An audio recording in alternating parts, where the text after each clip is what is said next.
আপনি যদি মানসিক চিন্তা থেকে মুক্তি পেতে চান তাহলে আপনাকে এই 5টি কাজ করতে হবে। 1. আপনি সবসময় আজকের জন্য বাঁচতে শিখুন।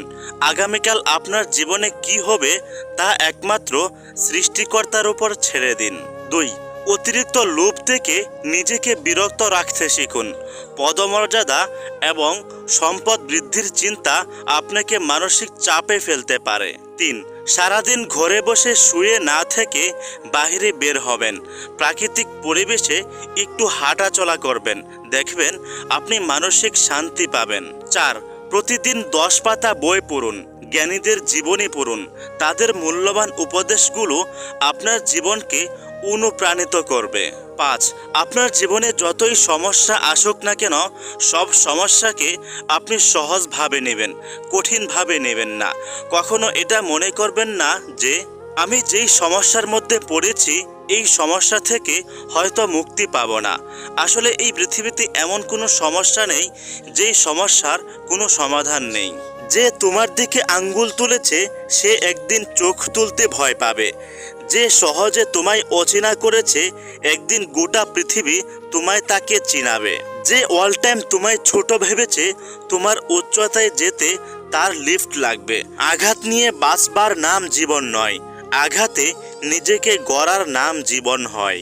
অতিরিক্ত কষ্ট মানুষের রাগ বাড়িয়ে দেয়। যে মানুষটার মুখে সবসময় হাসি লেগে থাকতো সেই মানুষটাই একসময় কথায় কথায় রাগ দেখায়। হঠাৎ করে মানুষের বদলে যাবার পেছনে থাকে সীমাহীন কষ্ট, যা সবাই বুঝতে পারে না, বরং তখন তার উল্টো নাম দেওয়া হয় বজমেজাজি। বর্তমান বাস্তবতা হচ্ছে রাজপ্রাসাদের মতো বড় বড় বাড়ি আছে অথচ পরিবার ছোট, ব্যাংক ব্যালেন্স প্রচুর আছে কিন্তু মনে শান্তি নেই। ঝুড়ি ভরা ডিগ্রি আছে অথচ সাধারণ জ্ঞানের অভাব। হাতে দামি ঘড়ি আছে অথচ সময়ের অভাব। প্রচুর পরিমাণ ফেসবুকে বন্ধু আছে কিন্তু বাস্তবে খোঁজখবর নেওয়ার মতো কেউ নাই। জীবনের কিছু কিছু সময় মানুষ একা থাকতে ভালোবাসে।